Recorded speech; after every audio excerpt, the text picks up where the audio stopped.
Okay. I have to ask you about everybody in your generation knows where you were on Pearl Harbor, December the 7th. Well, this is odd because Dean and I dated in high school. And it was a Sunday afternoon, and we had the radio on, and that's when we found out. Of course, at the time, we didn't realize what it meant. Mm-hmm. You know, because I didn't have any idea about the armed forces in Hawaii or any place. You know, I was 17 years old. Yeah. And I didn't have any idea about it. But then the next day was interesting because I went to high school in Pinckneyville, and President Franklin Roosevelt addressed the nation on the radio, and that went into all the classrooms, and everybody in the classroom heard about what it was. Of course, we still weren't aware of what was going on. Actually, you know, at that time, I didn't know where the Army was. I didn't know what the Army was, if you wanted to know, you know. Mm-hmm. Never thought about the Army, probably, because we weren't Army people. And after the war started, though, life completely changed. Yes. What was the hardest part about? I mean, or was it really that hard during the war? To me, it wasn't, actually. We had all those coupon things, whatever they were. Ration stamps. And you have some of them Mm-hmm. in your book. And you had to have a coupon to you had to have a stamp to get shoes. You had to have a stamp to get sugar. And just things that the Army needed or something. And maybe it was worse than we thought, but back then, things weren't all that good to start with. Mm-hmm. You know. How did you? Was it during that time that you met my grandpa Tim? No, not till after the war. Okay. Mm-hmm. And do you remember the first time you guys met or anything specific? Not really. Out at a tavern drinking beer, probably. Mm-hmm. Was it here in DuQuoin? I imagine. Yeah. Yeah. Mm-hmm. But the war was over. Yeah. By then, because we were married in '51. Mm-hmm. And he was doing what when you guys first started seeing one another? I think he worked at the call office. At the paper? At the paper. Mm-hmm. Yeah, he was. I don't know what he did. He was in charge of the paper boys. I know that, and I don't know what else he had to do. But that's what he did. And then before we were married, he went back into the military. He and my brother Arlie and Gene Hilsman and Gene Pace joined the. What do you join if you're not in the service? The National Guard?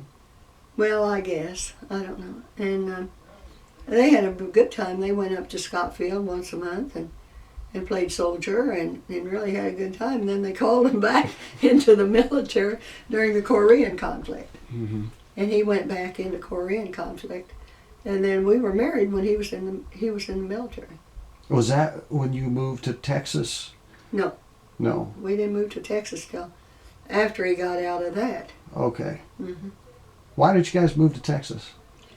Well, if you can believe it, he had a friend, and this friend sold De La Valle milking machines.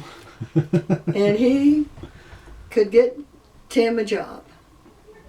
And so I don't know how he got mixed up with that, but one of the Roadleys. And we went to Texas. We had a good time down in Texas.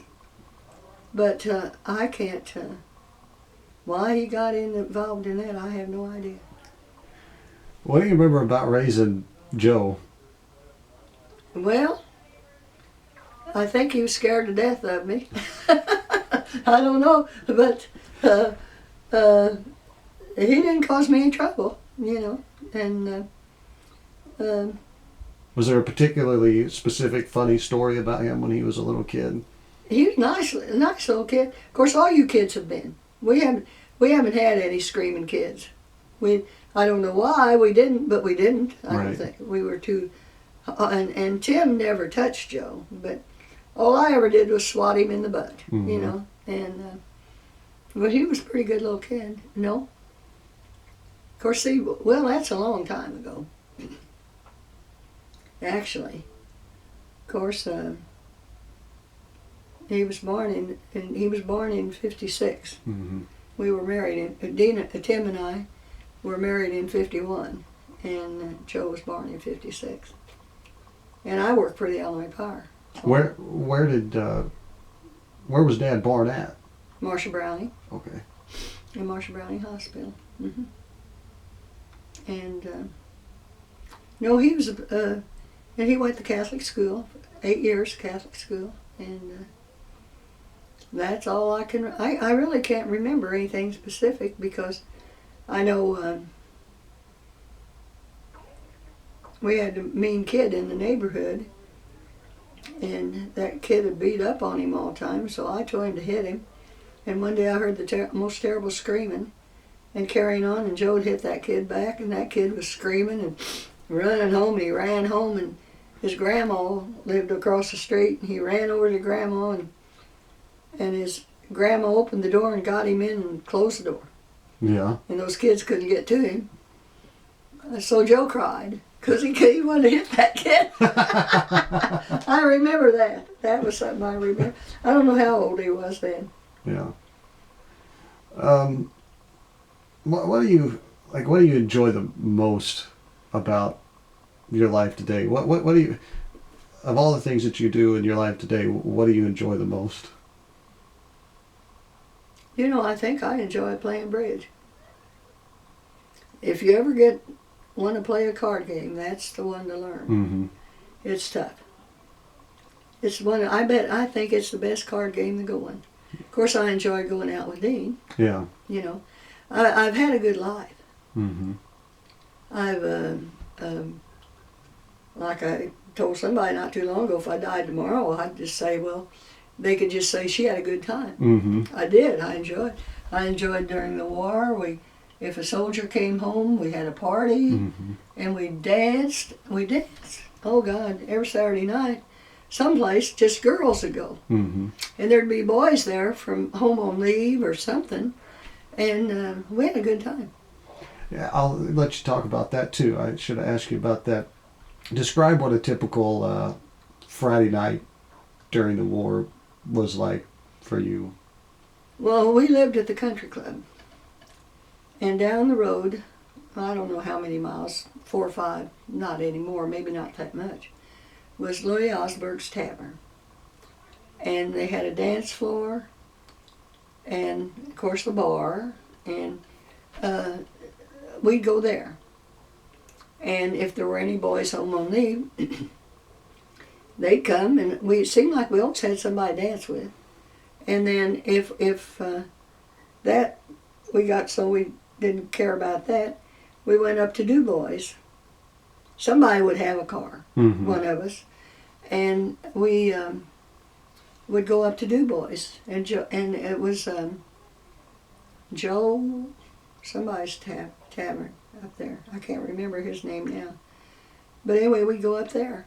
A good place to eat if we wanted to eat out, and that's what we did. And we'd all pile in the same car and go. And we'd go to White City. But that was usually a Saturday night. Yeah. But they had good bands came in there. And back then, everything was live music. Well, we had jukeboxes.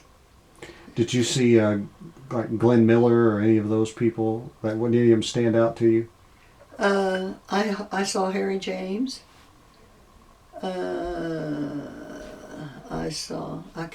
can't remember their name. I saw a lot of them. But and I can't remember, it must not cost much, because nobody had any money. You know? Yeah. But nothing cost much. Like if you drank a beer, it didn't cost that much. Sure. And if you went, I just don't know what they were. I saw, who's the one that played the trumpet? I saw a lot of them back here. But I do remember I saw Harry James in Mount Vernon. But I can't remember who's the one that played the trumpet. And they made a movie about him. And I can't think, Grandma. Bing Crosby. no, I never saw Bing. I saw Dwight Eisenhower. I'm thinking about the presidents I've seen. I saw Dwight Eisenhower. I saw LBJ. I didn't see John Kennedy. I was always kicked myself because I didn't go to Carbondale because he was in When Carbondale. he spoke down there in 1960, yeah. Mm-hmm. Yeah. I always hated it. I didn't go there, but I didn't. Well, Grandma, thank you. Is that it? That's all. Okay. That'll work. I don't know how I did.